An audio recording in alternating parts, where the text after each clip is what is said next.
কে তুমি? কি তোমার পরিচয়? ওই অমঙ্গলকারী ছায়ার অভিশাপে আমার গাছের সমস্ত পাতা ঝরে পড়েছিল। তারপর থেকে আর নতুন পাতাও জন্মায়নি। কিন্তু তুমি আমায় স্পর্শ করায় আমার গাছে নতুন পাতা জন্মেছে। আমার নাম ভূমি।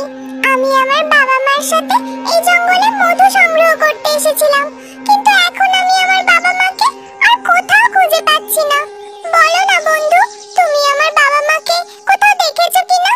ঠিক তখনই সেখানে বাকি পশু পাখিরা এসে উপস্থিত হয়। ও বাবা, এই যে দেখছি একটা ছোট্ট বাচ্চা মেয়ে, মনে হয় পথ হারিয়ে এই জঙ্গলে চলে এসেছে। আম গাছ, কে গো এই মেয়েটি? আমার নাম ভূমি। তোমরা কি কেউ আমার বাবা মাকে দেখেছো? এ কি, তুমি আমাদের কথা বুঝতে পারছো? শুধু তাই নয় ময়ূর, এই মেয়েটি আমাকে স্পর্শ করতেই দেখো আমার গাছে নতুন পাতা জন্মেছে। ওমা, তাই তো। তার মানে এই কন্যার মধ্যে নিশ্চয়ই কোনো দৈব শক্তি আছে। কিন্তু ও যে বড়ই ছোট। ওই অমঙ্গলকারী ছায়ার নজর ওর উপর পড়ার আগেই আমাদের ওর বাবা মাকে খুঁজে ওকে গ্রামের পথ দেখিয়ে দিতে হবে। না হলে ওই ছায়া ওরও কোনো ক্ষতি করে দেবে। তারপর তারা সকলে মিলে ভূমিকে নিয়ে জঙ্গলের পথ ধরে হাঁটতে থাকে।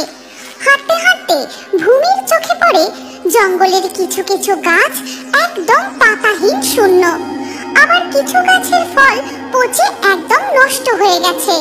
এই কি, এই গাছগুলোতে একটাও পাতা নেই কেন? আর আর ওই গাছের সব ফল আমার পচে গেছে কেন? এইভাবে সব ফল পচে গেলে জঙ্গলের পশু পাখিরা কি খাবে? এই কথা বলে ভূমি দৌড়ে গিয়ে পাতাহীন শূন্য গাছগুলোকে স্পর্শ করতেই গাছগুলো আবার আগের মতোই পাতায় ভর্তি হয়ে যায়। ফলের গাছগুলোতে স্পর্শ করতেই ফলগুলো আবারও সতেজ হয়ে ওঠে, ফুলগুলিও আবার আগের মতো ফুটে ওঠে। প্রকৃতি আবার যেন তার সৌন্দর্য ফিরে পায়। কি আশ্চর্য! দেখো ময়ূর, আমাদের এই জঙ্গল কেমন আবার আগের মতো হয়ে উঠেছে। মনে আছে আজ থেকে 6 বছর আগে ঠিক এমন ভাবেই আমাদের জঙ্গল একদিন ঝলমলিয়ে উঠেছিল। হ্যাঁ, আর সেই দিন আমরা বলেছিলাম নিশ্চয়ই এই প্রকৃতিকে রক্ষা করার জন্য কারোর জন্ম হয়েছে। তবে কি এই সেই প্রকৃতি কন্যা? এই কথা বলার পর তারা সকলে আবার জঙ্গলের পথ ধরে হাঁটতে শুরু করে। কিছু দূর হাঁটার পরই ভূমি দেখতে পায় তার বাবা মায়ের হাতে থাকা হাঁড়ি আর কাঠারি সেখানে পড়ে রয়েছে। এই তো আমার বাবার হাঁড়ি আর কাঠারি, কিন্তু আমার বাবা মা কোথায় গেল? বাবা, ও বাবা, মা, ও মা, তোমরা কোথায়? এই বলে ভূমি কান্নায় ভেঙে পড়ে। বাকি পশু পাখিদের বুঝতে বাকি থাকে না যে তার বাবা মায়ের সাথে কি হয়েছে।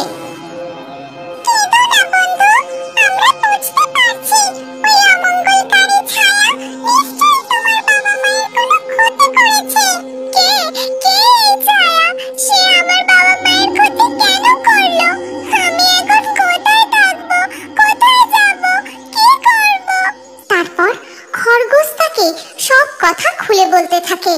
আর এদিকে তখন এই গাছগুলোতে আবার নতুন পাতা কি করে জন্মালো? আর এই জঙ্গল ফুলে ফলে আবার কি করে ভরে উঠলো? না না না, এই সৌন্দর্য আমার একদম সহ্য হচ্ছে না। আমি আবার আমার কুদৃষ্টির প্রকোপে সব কিছু ধ্বংস করে দেব। এই কথা বলে ওই অমঙ্গলকারী ছায়া গাছগুলোর উপর আবার তার কুদৃষ্টি ফেলতে থাকে, কিন্তু গাছগুলোর কোনো ক্ষতি হয় না। কোনো এক অদৃশ্য শক্তি যেন গাছগুলোকে রক্ষা করে। আমার জাদু শক্তি কাজ করছে না কেন? কার এত বড় সাহস যে জাদু করে গাছগুলোকে রক্ষা করছে? এই কথা বলে গর্জন করতে করতে ছায়া এগিয়ে চলে। আর কিছু দূর যাবার পরে তার সাথে দেখা হয় ভূমি আর জঙ্গলের বাকি পশু পাখিদের। তোদের সাহস দেখছি দিন দিন বেড়েই চলেছে। তোরা আবার নির্দ্বিধায় জঙ্গলের এদিকে ওদিকে ঘুরে বেড়াচ্ছিস। আর একে তো এই জঙ্গলে নতুন দেখছি।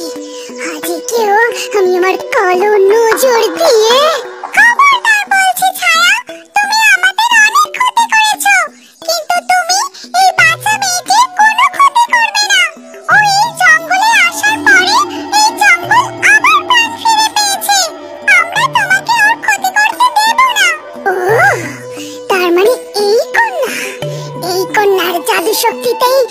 জঙ্গলে গাছগুলোতে আবার নতুন পাতা জন্মেছে, তবে তো একে আগে শেষ করতে হবে। এই কথা বলে ছায়া ভূমির উপর তার কুনজর ফেলতে থাকে, কিন্তু ভূমির উপর তার কোনো শক্তি কাজ করে না। তারপর সে রাগে এগিয়ে গিয়ে ভূমিকে স্পর্শ করতেই এক ধাক্কায় ছিটকে মাটিতে পড়ে যায়। আর তাই দেখে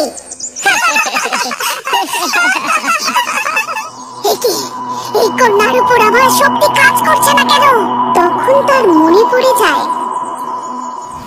গুরুমা, দীর্ঘ তপস্যার পর আপনার দেখা পেয়েছি। আমি যেন এই গোটা জঙ্গলে রাজ করতে পারি। কোনো পশু পাখি বা মানুষ যেন আমার ক্ষতি করতে না পারে। তথাস্তু। কোনো পশু পাখি বা কোনো মানব শক্তি তোমার কোনো ক্ষতি করতে পারবে না। তবে মনে রেখো, ওই প্রকৃতি থেকে যদি কোনো দৈব কন্যা বা পুত্রের জন্ম হয়, তবে সেই তোমার বিনাশ করবে।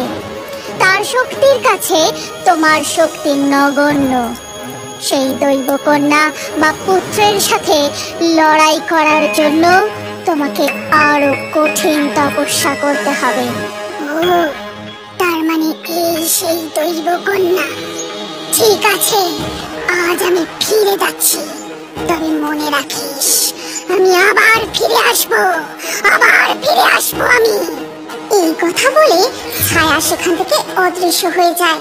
তারপর তারা সবাই মিলে সিংহের গুহায় যায়, আর ভূমি সিংহের চোখে স্পর্শ করতেই, আমি সব দেখতে পাচ্ছি, আমি আবার সব দেখতে পাচ্ছি।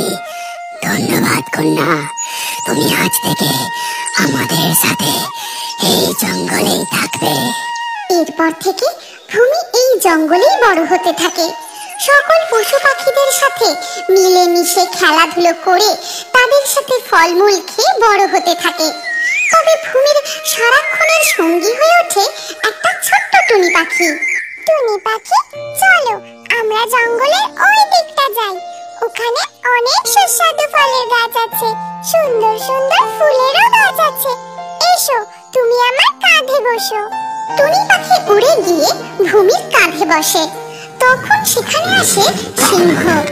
কন্যা ভূমি, তুমি আমার পিঠে চড়ে বসো, আমি তোমাকে আমাদের গোটা জঙ্গল ভ্রমণ করাবো। তারপরে টুনি পাখি ভূমির কাঁধে আর ভূমি সিংহের পিঠে চড়ে জঙ্গলে ভ্রমণ করতে থাকে, সুস্বাদু ফল খেতে থাকে। আর ফেরার সময় নদীর ধারে তাদের সাথে দেখা হয়। কন্যা ভূমি, তুমি কেমন আছো?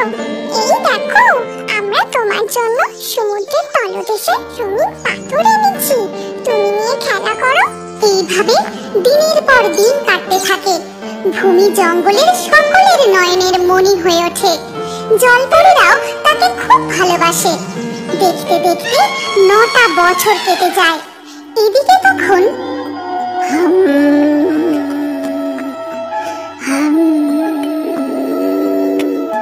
ঠিক তখনই সেখানে হাজির হয় এক ভয়ঙ্কর নাগিন। প্রণাম দেবী ছায়া, আপনি আমাকে ডেকেছিলেন?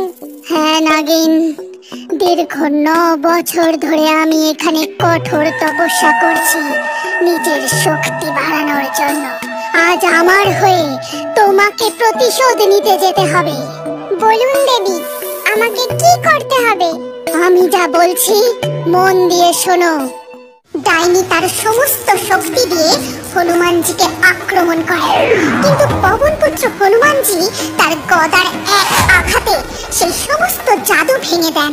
শিমুলতলির গভীর জঙ্গলে প্রকৃতি দেবী নদীর ধারে একটি পাথরের উপর মন খারাপ করে বসেছিলেন। কি জানি আমার বন্ধু টুনি পাখি কোথায় হারিয়ে গেল। আজ 10 দিন হলো সে আমার কাছে আসেনি। ঠিক তখনই প্রকৃতি দেবী দেখেন নদীর স্বচ্ছ জল লাল হয়ে গেছে, আর জলের উপরে মৃত মাছ ভেসে যাচ্ছে।